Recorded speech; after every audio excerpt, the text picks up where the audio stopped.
Un tableau croisé dynamique est un état de synthèse en 3 dimensions qui vous permet d'analyser plus finement les données présentes dans votre liste de données. Vous allez regrouper les données en ligne et en colonne et obtenir à l'intersection des calculs statistiques qu'on appelle des mesures. Vous pourrez ajouter une dimension qui permet de filtrer les données de votre tableau croisé et ainsi les calculs statistiques se mettront à jour de façon totalement dynamique. Pour créer un tableau croisé dynamique, il y a 2 façons de faire. Vous pouvez partir d'une simple liste de données présente sous la forme d'une plage de cellules. Vous ne l'avez pas encore mis sous forme d'un tableau de données.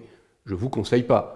Je vous conseillerais très vite de mettre cette liste sous forme de tableau. Alors, si vous partez d'une plage de cellules, vous vous mettez n'importe où à l'intérieur de la liste de données et dans l'onglet Insertion, vous allez trouver, regardez, directement ici la commande tableau croisé dynamique. Et quand on clique sur cette commande tableau croisé dynamique, on retrouve la boîte de dialogue de tableau croisé dynamique qui va vous permettre de créer votre tableau.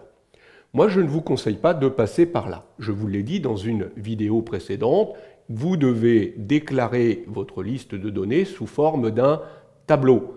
Cela vous apporte énormément d'avantages dans la manipulation d'une liste et notamment, vous verrez, cela vous permettra d'actualiser beaucoup plus facilement vos tableaux croisés dynamiques. Donc pour cela, je vous le rappelle, il suffit de se placer dans la liste, de la sélectionner en faisant un petit CTRL A ou CTRL étoile et dans l'onglet Accueil, vous choisissez mettre sous forme de tableau. Vous choisissez, peu importe le modèle de couleur que vous voulez. Je vous rappelle que ces modèles de couleurs sont liés à votre thème. Vous pouvez donc les adapter comme vous les souhaitez.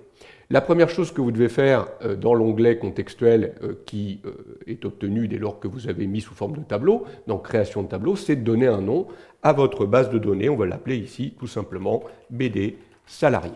Pas d'espace, je fais entrer. Et regardez, directement, à partir de là, vous avez maintenant le bouton tableau croisé dynamique qui se trouve directement dans l'onglet contextuel création de tableau. Pas la peine d'aller le chercher dans insertion, il est là, directement accessible à partir de l'onglet contextuel de la mise sous forme de tableau. Et quand je clique sur le bouton, vous voyez que je fais apparaître immédiatement la boîte de dialogue de création de tableau croisé dynamique et il a détecté tout de suite que je voulais créer mon tableau à partir, non pas d'une plage de cellules, mais bien du nom de mon tableau, BD salarié.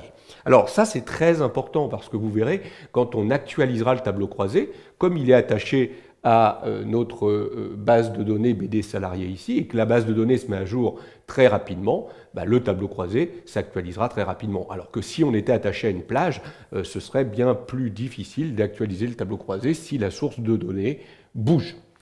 Nous ne parlons pas ici de données externes pour l'instant, ni de modèles de données, j'en parlerai plus tard. Nous verrons comment mettre en relation plusieurs listes et créer un tableau croisé à partir de ce modèle de relation. Nous allons créer pour l'instant le tableau croisé dans une nouvelle feuille de calcul. Plus tard, nous verrons qu'il est possible d'intégrer un tableau croisé dans une feuille de calcul existante. C'est intéressant notamment si vous voulez mettre plusieurs tableaux croisés dans une même feuille. Donc je choisis nouvelle feuille de calcul, je dis tout simplement ici OK, et regardez immédiatement il y a une nouvelle feuille qui a été intégrée à l'intérieur de mon fichier. Je vais déplacer cette feuille, je vais la renommer.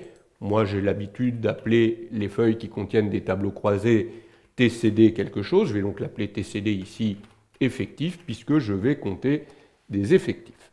Je vais zoomer un peu ma feuille. Voilà, alors qu'est-ce qui se passe? Dans cette feuille TCD effectif, j'ai un tableau croisé qui a été créé. Alors vous voyez qu'il lui a donné un nom générique, tableau croisé dynamique, 1, 2, 3, peu importe.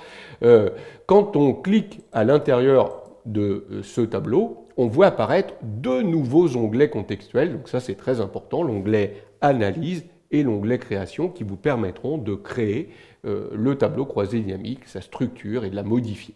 Et puis sur la droite, ici, vous voyez apparaître une liste de champs avec les différentes dimensions dans lesquelles on va pouvoir faire glisser les champs.